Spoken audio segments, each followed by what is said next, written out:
It was quiet in the funeral hall, the Yoon SE watching over her memorials. Parents that passed away. There is a lot of she sheds tears of anguish as she laments their loss. She clings to her heart and lets it flow freely to her sole surviving relatives for as long as she could with her grandfather. Keep in mind that she was her grandfather's. It was Anchor who had provided protection after the untimely death of her parents. Ever since, SE had promised to do anything necessary to make her grandfather content, but even the most resilient anchors diminish with time. Yoon Seil most recently eye out a devastating secret about her grandpa was near the end of pancreatic cancer and the days he had left were few, and how little time he had departed, he had asked for something he wished to witness her marriage prior to his death. In her heart-wrenching marriage, Yoon was too young, and it seemed hurried, yet she grandfather's worries about her future forced her to think about it approached by college Soin Yoon Seil her, a charming and light-hearted buddy who always improved her attitude, and a thought that had been bothering her mind when she abruptly pulled him out. After they were inside the classroom, she paused for a second outdoors. Before you blurt out Sookun, would you Sookun was surprised for a while and said, "Marry me." Moment, then naturally smiled. It's abrupt, but how could I say no when you are the one making the proposal? He remarked. Supplemented with a laugh, but when can we get married? We're 30, all right. Yale opened her lips to explain, but his phone kept ringing. He received an invitation from one of his buddies to meet some attractive women in the Sookun area. Grin expanded. Sounds enjoyable. Let's go on, Yoon. This tomorrow, I'll try it immediately, Yoon. Fabricated a smile. All right, I was simply. Anyway, Sookun laughed while pinching her cheeks. Even though I knew it, my heart was thumping, and he waved with that, and left the campus, walking away. Yoon observed his vanishing figure on her chest. She mumbled, her muscles tensing up in frustration. What have I done, and what did I anticipate from someone who has never? Her ideas went awry.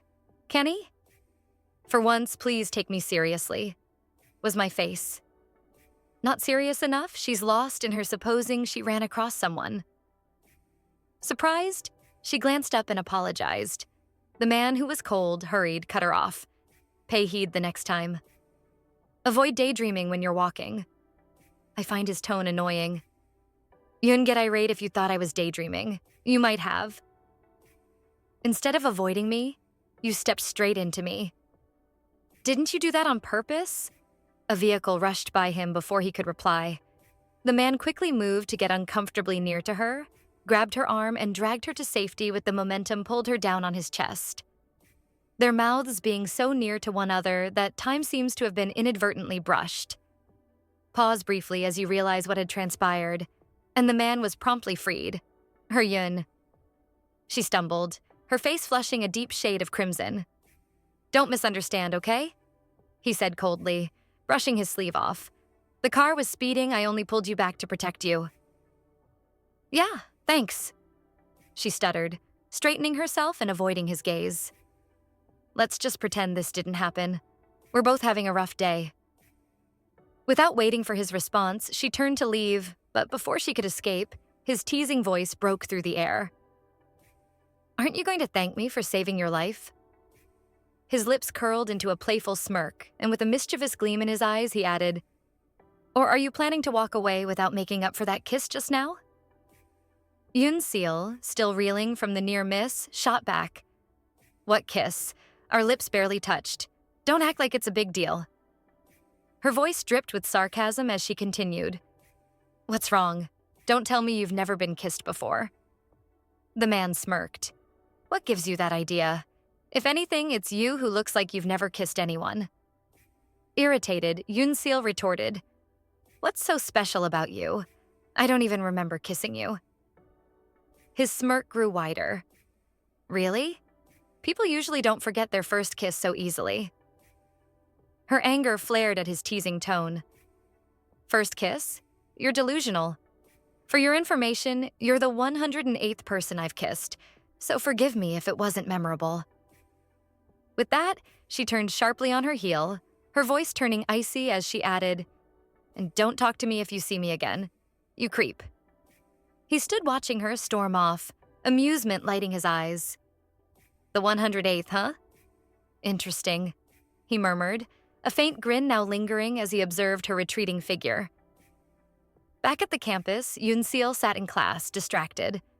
Her friends laughed and chatted about upcoming parties and outings, but she struggled to concentrate. Soyun, always the life of the group, bantered cheerfully with the others, flashing her carefree smile.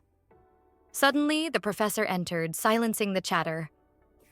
"Good morning, everyone," he began, his tone serious. "Today we have a special guest lecturer who will be teaching us next semester." He introduced himself with a calm, steady voice. "Good morning, my name is Kang Jun Yong." Yoon froze, her eyes widening in disbelief as she gripped her notebook tightly, shock and mortification washing over her. Her mind screamed, "It's that annoying guy from yesterday." Her cheeks flushed as she sank lower in her seat, her panic escalating as his eyes roamed the classroom. She ducked behind her notebook, whispering to herself, "Please let me be wrong." Suddenly, his voice rang out sharply, cutting through the murmur. "You, the one with the book, what's your name?" Startled, Seil stammered, "I'm Choi Yun, sir," trying to steady her voice. A playful smirk danced on his lips. "Miss Choi," he began smoothly. "I never knew that biting a book could help absorb its content." Laughter erupted in the class, and Seil's face turned crimson. Before she could regain her composure, his smirk deepened. "Well then," he said, casually flipping a page. "How about you explain page 108? Her heart raced at the deliberate pause before his next words. "Oh, my mistake," he added, mischief lacing his tone. "I meant page 10.8. His eyes sparkled with amusement as he continued. "Go ahead, Miss Choi. Please enlighten us." His smirk widened, clearly relishing in her discomfort. As class concluded, Soyun casually approached Professor Kang. "Why didn't you tell me you'd be teaching here?" she asked playfully. "Let's grab a coffee," she added. Kang Jun Yong's expression remained polite yet distant as he replied, "I have something to take care of after this. Also, it's not appropriate for a professor and student to have coffee together." "Oh, Soyun, you know him?" one of the classmates asked in surprise. Soyun replied nonchalantly, "Yeah, our families know each other." Later, Yun's friend suggested grabbing lunch, craving jjimjilbang, but Yun declined, saying, "I'm just going to head straight home. I'm tired," she said with a weak smile. As she walked through the hallway, she spotted Kang Jun Yong ahead. Gathering her courage, she called out, "Mr. Kang, can we talk for a moment?" He stopped, his sharp gaze locking onto hers. "I'm sorry about how our first meeting went," she began hesitantly. "But can we keep our issues out of class?" he asked, his tone unreadable. "Don't you remember me?" His smirk reappeared, amusement glimmering in his eyes. "I never bring personal issues into class. I act like a professor who advises his students." His voice dipped slightly, hinting at sarcasm. "Don't be arrogant." Her mouth gaped in shock, but words failed her as he turned and walked away. Frustration bubbled beneath the surface. Later that evening, back in her apartment, Yoon's phone buzzed. It was her grandfather calling.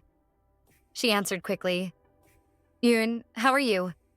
he asked cheerfully. "I'm good, Grandpa. How about you?" she replied. "Haha, I'm doing well.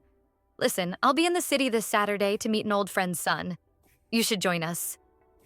"Well, I don't have any plans, so sure," she said. "Great. I'll pick you up then. See you soon." He ended the call, leaving her staring at her phone. The next day dawned crisp, and Yoon found herself accompanying her grandfather to a lavish estate. "K-Jin," her grandfather called warmly as the host approached. The owner of such a large company shouldn't have to greet guests at the front gate. Yoon's grandfather teased lightly. "But I had to come out. I wanted to meet this young lady," K-Jin replied, chuckling as she bowed politely.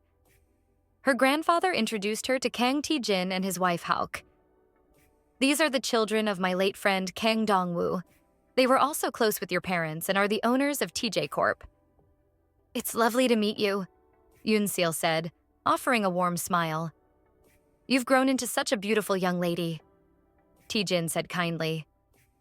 Ah, come inside, Hawk added, gesturing them toward the grand entrance. As they walked, Taejin commented, Your family has contributed so much to mine. Without you, TJ Corp wouldn't be where it is today. Don't say that, her grandfather interjected, brushing off the compliment as they entered the home. Taejin sighed, guilt creeping into his voice. Yun, I regret not reaching out after your parents passed. I should have. Let's not dwell on something so heavy now. Hawk gently interrupted, her tone comforting. Taejin quickly shifted the mood with a warm smile. Yun, if you're willing, consider yourself part of our family. I'd love to finally have a daughter, maybe even a younger sibling and an older brother for my kids. Hawk shook her head playfully. Taejin, you're going to embarrass her. You've always wanted a daughter, and now you're jumping at the chance. Taejin turned proudly. Oh, there he is, our second son, Jano say. Hello. The young man bowed politely. Nice to meet you, I'm Kang Jino. As they continued chatting, confident footsteps echoed down the hallway. Everyone turned as the eldest son entered the room, tension filling the air as Seil locked eyes with none other than Kang Jun Yong, the man who had saved her from the speeding car just days earlier. Her eyes widened in shock. Both froze, their eyes meeting in disbelief at the unexpectedness of the encounter. Outside, Jun Yong broke the silence first. Fate really has a sense of humor, doesn't it? He remarked, amusement in his voice.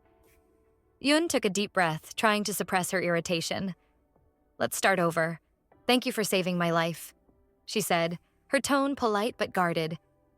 Jun Yong's eyes glinted with mischief as he replied, Oh, you said you didn't remember, but now it seems you do remember that we… Hey!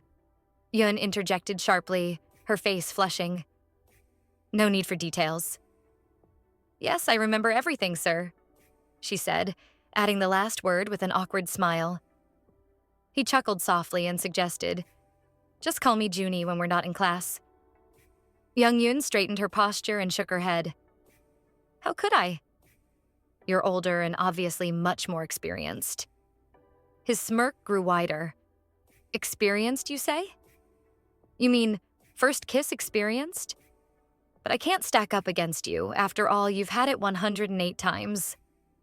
Her face turned bright red as she stammered while glaring at him. He laughed, seemingly unfazed. Isn't that right, Miss Choi? Her frustration reached its peak. You're impossible. Because of my grandfather and your parents, I'm trying to keep things civil, but you… She pointed a finger at him. Just watch it outside. Not familiar with each other, he responded with a casual shrug, saying it was exactly what he wanted. No reason to pretend to be pleasant. Leaning in a bit closer, he remarked that it didn't fit him anyway.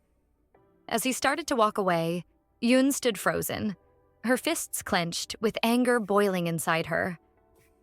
Back at the college, Yun confided in her friend, sharing that she was searching for a possible partner for marriage and had even proposed to Sookun, which left her friend in shock. How can you just decide to marry anyone like that? She scolded Yun. You need someone who is mature and steady, not just anyone at random. Suddenly, her friend's face lit up as an idea occurred to her. I have a great plan. My aunt runs a matchmaking service. Let's set up a blind date for you. Without waiting for Yun's reply, she continued. She decisively mentioned, I'll arrange it for this Saturday. On that day, Seil waited at a hotel for her matchmaking partner to show up. When he finally arrived, he politely introduced himself, but quickly began to talk incessantly about his own attractiveness. The following Saturday, she encountered another man who was excessively concerned about dieting and wouldn't allow her to eat freely. As the weeks passed, Yun met several men. Some were overly forward, explicitly flirting with her, while others shared eerie ghost stories that made her uncomfortable. It became evident to her how challenging it was to find a compatible partner. However, on one Saturday, she met a man who appeared sincere. As she pondered this, she accidentally dropped her teacup.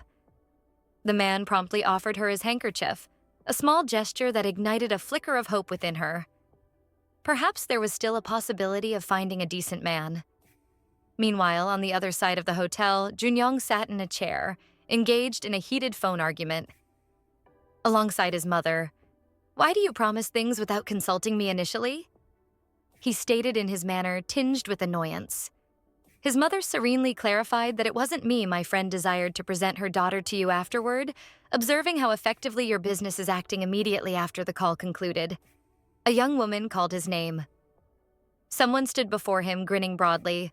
Recalling his mother's remarks, Jun Young looked at her with a solemn face and inquired, "If you seem familiar, have we crossed paths?"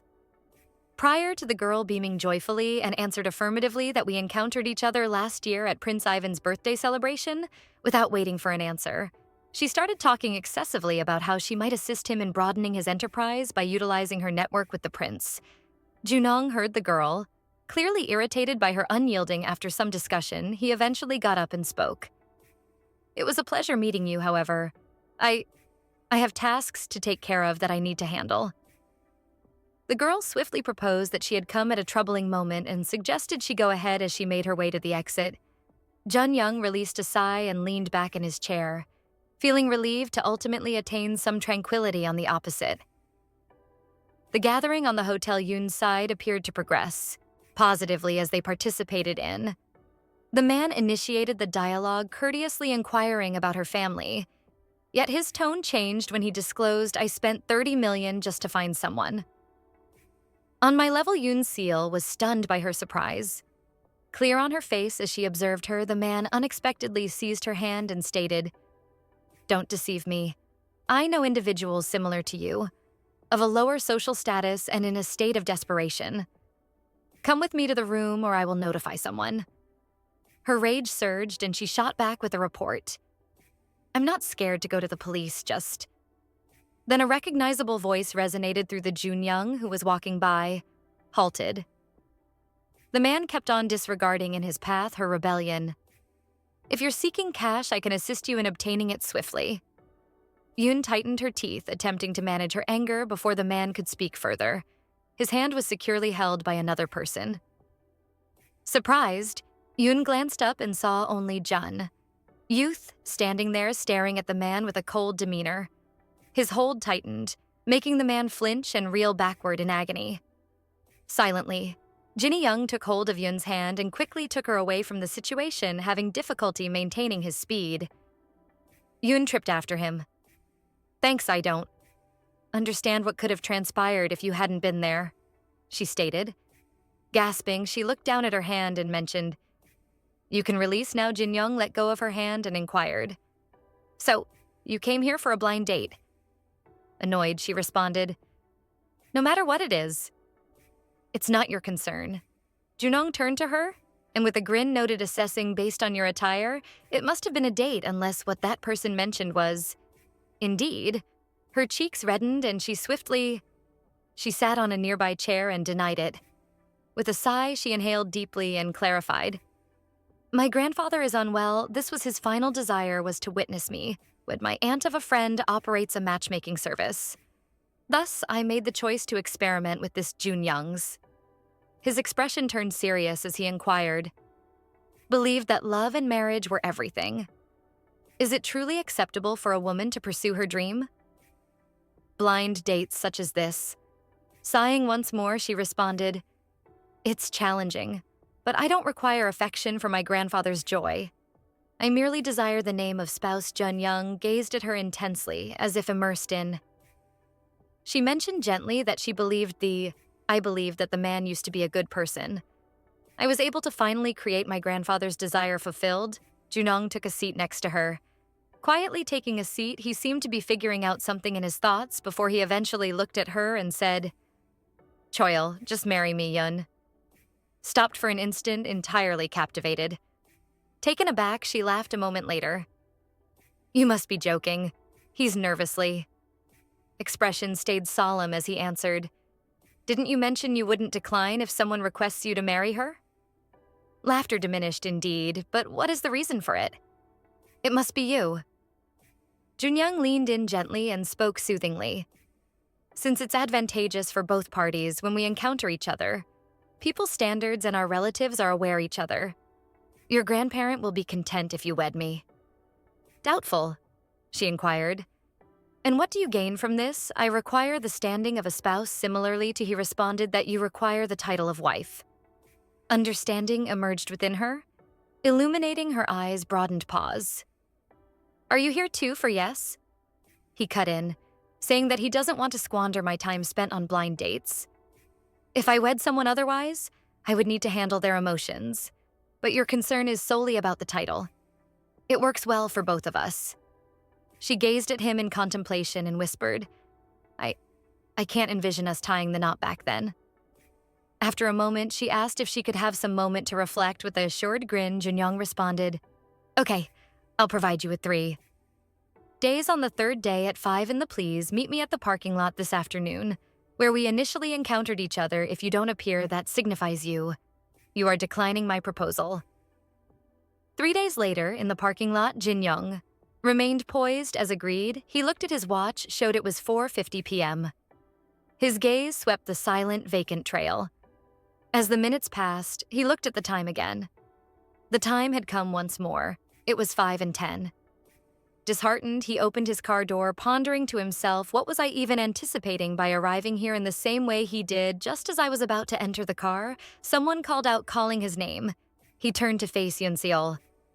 Sprinting in his direction, just a bit out of sorry, I really apologize for being late, I said, breathless. My class finished later than anticipated. Jun Young's demeanor persisted seriously as he answered, You're 10 minutes still trying to regain her breath late. She replied that she is present to accept I have a condition for the offer she made. She straightened up and gazed at him. I strongly desire for this marriage to endure as a confidential, at least until I complete my graduation. You're fairly well known on campus, and if this receives, it might turn into a disaster for me, Jeannie. Young's lips formed a slight grin. As he nodded with great understanding, he stretched out extended his hand for a handshake and remarked in that, It was a pleasure collaborating with you, Miss Choi. But he abruptly drew her in closer, and she fell into his embrace as he supported her steady. His hold strong. Surprised, she set her hands on his chest, pressing against him.